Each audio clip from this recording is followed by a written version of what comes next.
I'm Mike with The Wandering Wolf, and this is Caracol.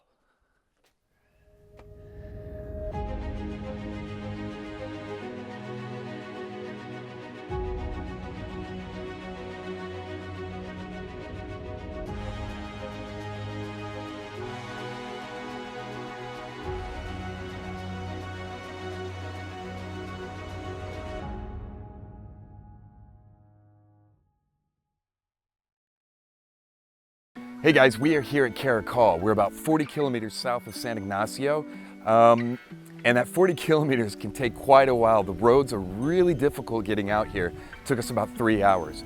Scientists actually used to think that this was a tertiary site for the Mayan culture, but it happened to be one of the largest and most important political centers of the time. It was formed in about 1200 BC, so it's very old. And it encompasses an area about 75 square miles, which is about 5 times larger than Belize city of today and double the population at the time. We're gonna head on in here and check it out. So we are here at our first stop. It's the first location on the right when coming into the complex here. These are the barrios. These are residential areas where people would have lived. And this entire site is about 95% excavated, which means we're in for a real treat today. It's also one of the largest Mayan sites, so I can't wait to see what else we're gonna find. This is just the first one that we've stopped at, and as you can see, it's been restored almost to completion. We're gonna come in here and check it out. So this whole area right here is a residential district, basically, called barrios. And as you come here behind me, you're gonna see a courtyard where just everyday life would have happened here. Each one of these little areas that you see inside the walls, the breaks in the walls, they're rooms, they're homes, they're where people used to live. Kana, or Sky Palace, is the largest structure here at Caracol. It's also, still to this day, one of the largest man-made structures in all of Belize. It's situated on the north end of Plaza B, and as you can see, we're not even at the top yet, so we're gonna head up there so you can get a look at just how massive this place is. So right here we have a giant Ahau altar dedicated to the Baktun ending in AD 830. This is really cool. So we are at the summit here of Kana, and this place here has 71 rooms, about 45 benches. There are several tombs inside the site on this actual structure. And the construction went all the way up into the late 7th century, so sometime around 690 AD. And from up here, you would have been able to get an impressive view of all of the surrounding area, as well as the actual site and all of the grounds here. This is amazing.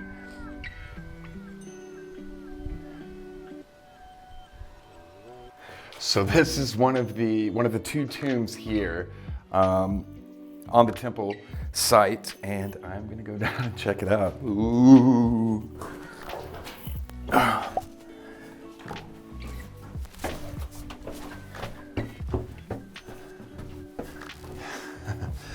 Wow. And just so you know, we are allowed to be in here. We're not breaking any rules. Wow.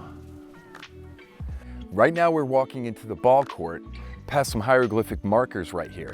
This one and the one at the other end, both were made about a year apart from each other, and they signified the end of a dynasty. The marker in the middle right here depicts 2 gods battling, just like they would have done here in the ball courts.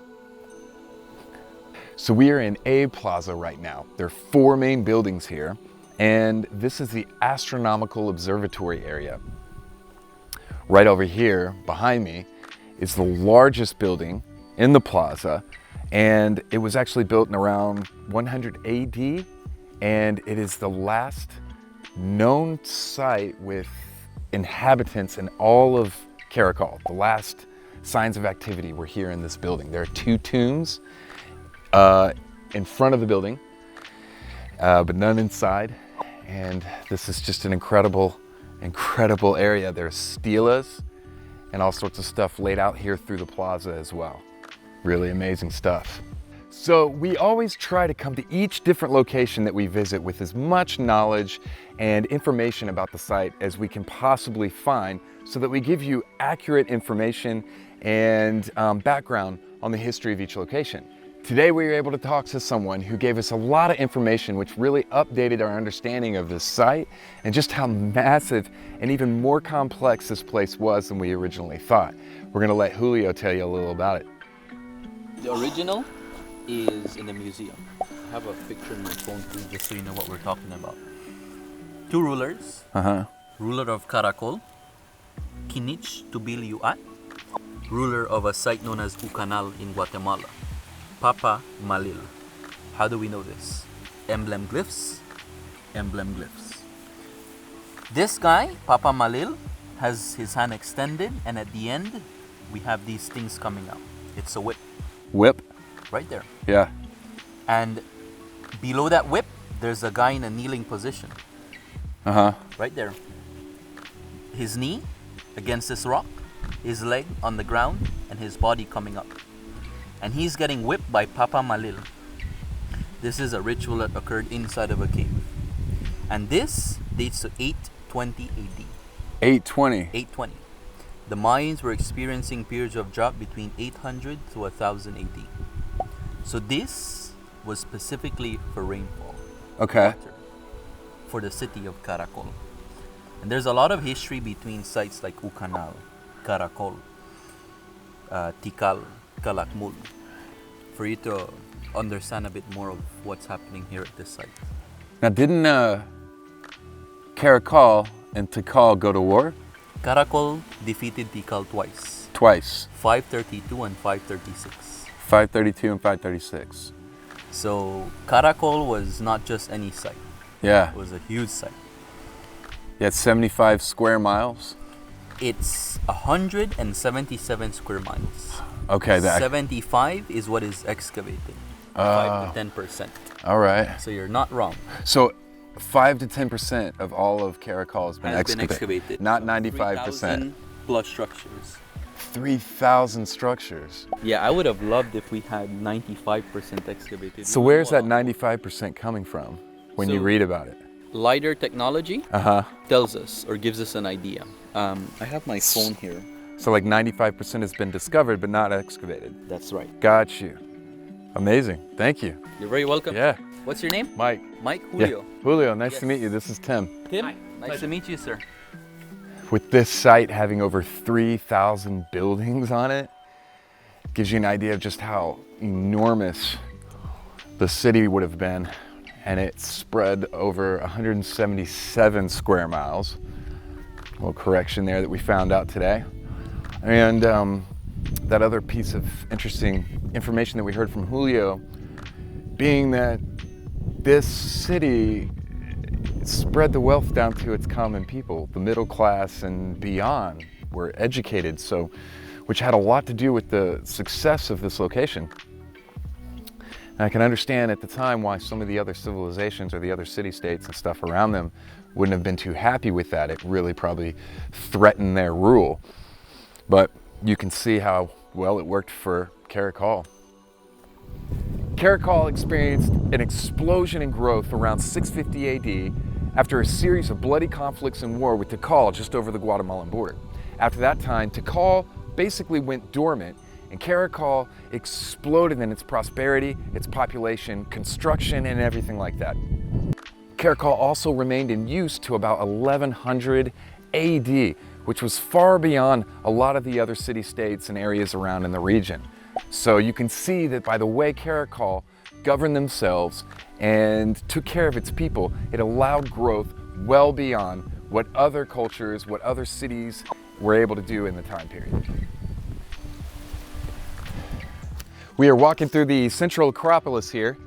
We're on top of just a massive, what would have been a structure.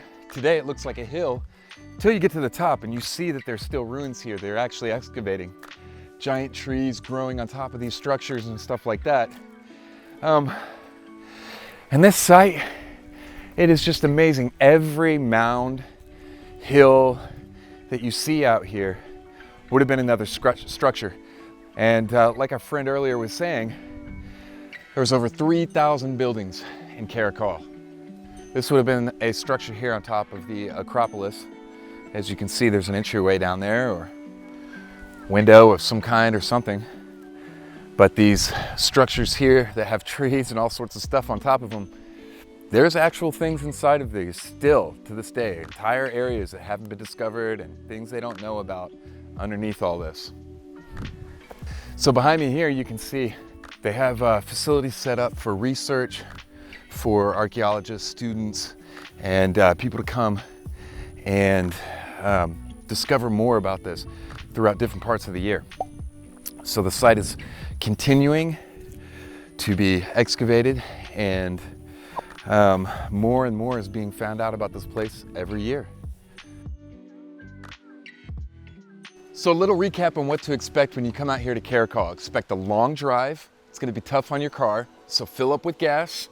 Depending on what time of year, you want to bring something for the rain. You definitely want to bring bug spray. When you come out here, you're going to need good walking shoes for sure. It's 15 Belize to get in, so 30 for us today for the two of us. And expect to be walking. You're actually allowed to climb all the way up to the top of these, just like a lot of the other places in Belize. So give yourself enough time. It's really good if you could get out here early, because this is a full day. Like I said earlier, it took us 3 hours to drive out here, which means a 3-hour drive back to our location where we're staying tonight. So that's a long day, and there's plenty of other stuff to do out here, just like we've shown you. We've got the swimming locations and different outlooks and places that you can check out in the Mountain Pine Ridge Reserve. So all in all, this is a full day, but I would definitely recommend maybe staying the night out here at one of the local places, hotels or whatever. But definitely come prepared. This is one of those places where you don't want to have forgotten anything. Also, one other thing I left out. At this site, they recommend leaving at 2 p.m. There's military escorts out here, and all the tour guides and tour groups leave at 2 p.m. because it takes so long to get out of the park and off of these dirt roads back into civilization, that if you broke down out here and there was no one behind you, you'd be really, really stuck. You'd be stuck out here until the next day when people came out. So remember that when you're getting out here, you want to get here early if you want to experience the whole place. Otherwise, you're going to have to leave around 2 p.m. So keep that in mind. Hey guys, thank you so much for joining us on this video. We had an amazing time shooting here at Caracol. This place is absolutely amazing. Make sure to hit that like button, subscribe. If you get a chance, share the video. It really helps our channel grow. And we want to thank you guys so much for the support that you've been showing us recently. We've noticed, and we can't thank you enough. Stay safe and have a great week.